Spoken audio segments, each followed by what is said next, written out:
যেটা সাইদ ভাই প্রশ্নটা তুললেন, উন্নয়ন না গণতন্ত্রের উপরে বিতর্ক তো হতে পারতো গণমাধ্যমগুলোতেই, আসলে এটা সত্যি কোনটা এবং যা যা বলা হচ্ছে স্ট্যাটিস্টিক্স দেওয়া হচ্ছে সেগুলো সত্য কিনা, পরিসংখ্যান তথ্য যেগুলো।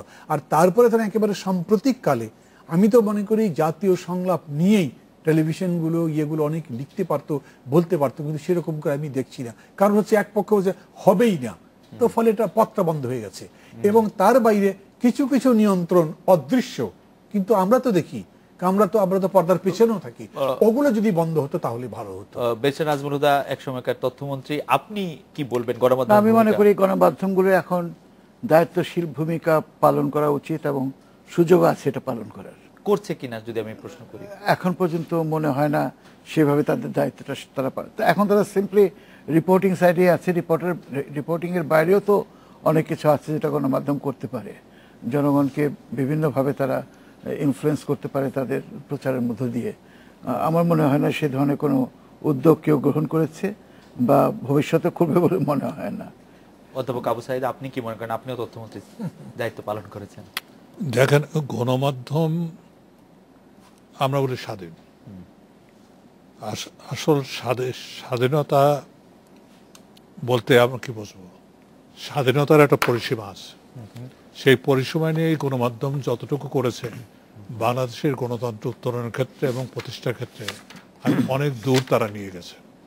মানুষকে, গ্রামে গঞ্জে মানুষকে সচেতন করেছে এবং তারা ভালো মন্দ এখন বুঝতে পারছে।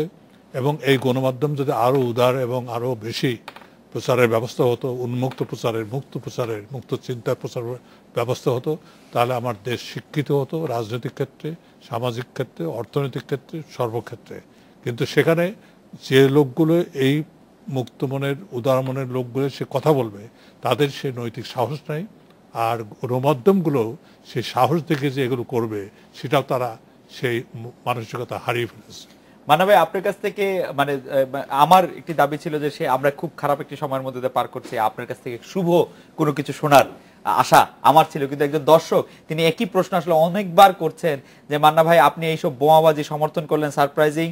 ওনার নাম doctor ASM Alamgir. Surya Sen, ক্ষুদিরামের example এই ক্ষেত্রে ব্যাড এক্সাম্পলস। আপনি একটু ক্লারিফাই করবেন কিনা, নাকি আমাদেরকে কোনো শুভ কথা শোনাবেন? আমরা একটা শুভ কথা শুনতে চাইছি। আমি একটু কষ্ট পেলাম যে উনি আমাকে এরকম করে বুঝলেন কেন।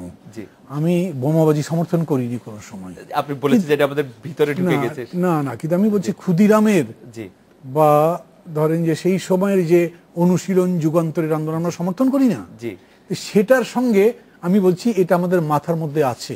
আমাদের কাছে চে গুয়েভারা বিরাট উদাহরণ, আমাদের কাছে ওই ধরনের গেরিলা যুদ্ধ অনেক বড় উদাহরণ। এগুলো থেকে বলছি একটা বয়সের কারণে এরকম হয়, আমাদের ভেতরে আছে। কিন্তু এই অ্যাক্টিভিটি সমর্থন করবার কোনো প্রশ্ন আসে না। যদি শোনেন, আমি আবার স্পষ্ট করে বলছি, গণ আন্দোলনের ক্ষেত্রে আমি বরঞ্চ মনে করি যে মহাত্মা গান্ধী আমার কাছে আইডল বলেন, যেরকম বলেন যে চৌরি চৌরার ওই রকম ঘটনা অত বড়ও ছিল না, ওটার কারণে উনি তার কর্মসূচি প্রত্যাহার করেছেন। মহাত্মা গান্ধী কিন্তু হারেননি, উনি অনেক বড়ই হয়েছেন। আমরা যারা মনে করছি যে দুটো তিনটে বোমা মেরে দিয়ে একটা বাস জ্বালিয়ে দিয়ে বোধহয় গণ আন্দোলনকে এগিয়ে নিয়ে যেতে পারছি, নো ওয়ে। এটা হচ্ছে মানে ভাই, আমাদের কোনো শুভ কথা বলবেন কিনা এই সময়, কোনো আশা ভরসা? মানে এই সময় আপত্তিক ভাবে যদি বলেন না, আমি অহেতুক কেন দেখাবো, কিন্তু এটা এই মানে দুঃখের রজনী অবসান হবে এবং একদিন প্রভাত সূর্য ভালোভাবেই দেখবো, এই প্রত্যাশা নিয়েই তো চলি আমরা। বেচে নাজমুল হুদা, না, আমি একটা কিছুক্ষণ আগে বলেছি যে একটা উদ্যোগ এখন নেওয়া দরকার এবং মহামান্য রাষ্ট্রপতি ইমিডিয়েটলি এ বিষয়ে হস্তক্ষেপ করলে পরে আমার মনে হয় শুভ ফল হবে। দুই নেত্রীকেই আপাতত সমস্ত তৎপরতা বন্ধ করে তাদেরকে চা চক্রে আহ্বান করে একটা আলোচনার সূত্রপাত যদি ঘটাতে পারেন, তাহলে আমার মনে হয় সব দিক থেকেই যথেষ্ট অ্যাচিভ করা যাবে। ডক্টর সাঈদ, দেখেন, আমি যে কথা বলবো একটু ভিন্ন কথা। সেটা হলেই যে আমাদের সামনে এখন জরুরি কি বিষয়, জরুরি বিষয়টা হলো যে পরিবার ভিত্তিক যে আস্থা, সেই আস্থার থেকে আইন ভিত্তিক আস্থায় দেশটাকে রূপান্তরিত করা। সেটা যদি আমরা করতে যাই, তাহলে বর্তমান অবস্থায় যে কর্তৃত্ববাদী শাসন আছে,